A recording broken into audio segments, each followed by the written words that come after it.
Back in 2012, when I was 16 and seeking some online companionship to fend off the loneliness, I stumbled upon the infamous website Omegle.com. For those unfamiliar, it's a chat platform where people anonymously connect, making it an ideal spot for those bored and seeking random conversations.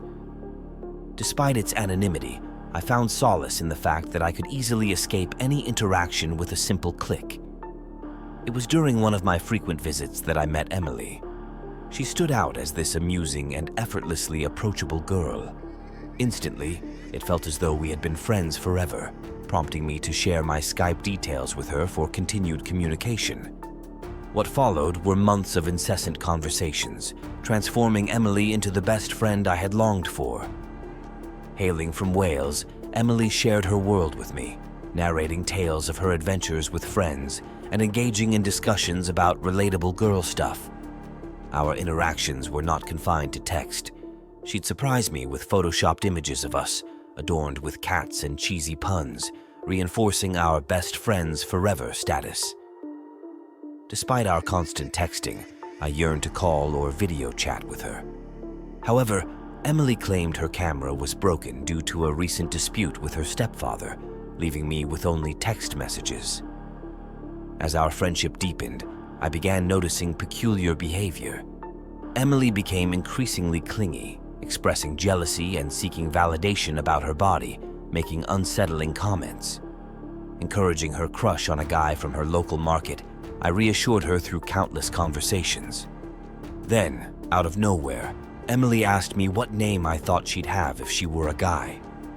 A sudden unease gripped me, realizing I had never heard her voice or seen her in a video. Could she be someone entirely different? I dismissed the thought, attributing it to her quirky nature. One night, Emily claimed to be only 500 miles away from me in Alabama, attending a specific school. Skeptical, I checked the school online, confirming its existence. Nevertheless, I suspected she was fabricating details for reactions. The turning point came when Emily messaged me, claiming to have fixed her camera and suggesting a video chat. Excitement coursed through me. After 2 months, I would finally see the person behind the texts and pictures. Settled in the living room, I initiated the call. To my horror, the screen revealed not Emily but a guy, frozen in fear, holding a camera. Disbelief clouded my senses. Was this some bizarre prank? However, as he signed into the chat as Emily and pointed the camera toward me, the truth unfolded. I ended the call, grappling with the shock of the revelation. In a message, he confessed that his real name was Jacob, a 21-year-old from Alabama. He admitted to perpetuating the charade on a dare from friends, but insisted on continuing the facade because he found our conversations genuinely enjoyable.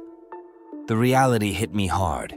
Emily was a fictional creation, and the girl in the pictures remained an enigma. In that moment, I felt as if I had encountered a ghost, a digital specter named Emily that had haunted my online world. Jacob from Omegle left me with an unsettling tale. Is Cassie Anderson, a 31-year-old software engineer living in my flat with my loyal canine companion. Despite having a stable job and a seemingly ordinary life, there's one haunting experience that I can't erase from my memory, and it involves an app called Omegle.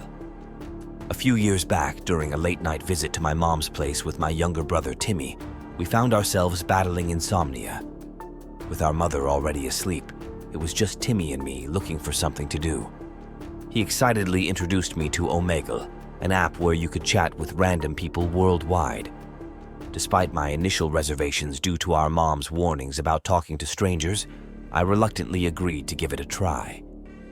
As we logged in, a message flashed on the screen, informing us that we were now chatting with a random stranger.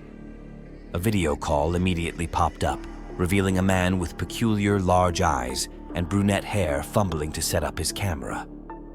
Timmy and I exchanged curious glances, waiting for the stranger to initiate the conversation. After an awkward pause, I greeted him with a simple, "Hi." To our discomfort, the man remained silent for what felt like an eternity. Eventually, he spoke, addressing me with unsettling compliments.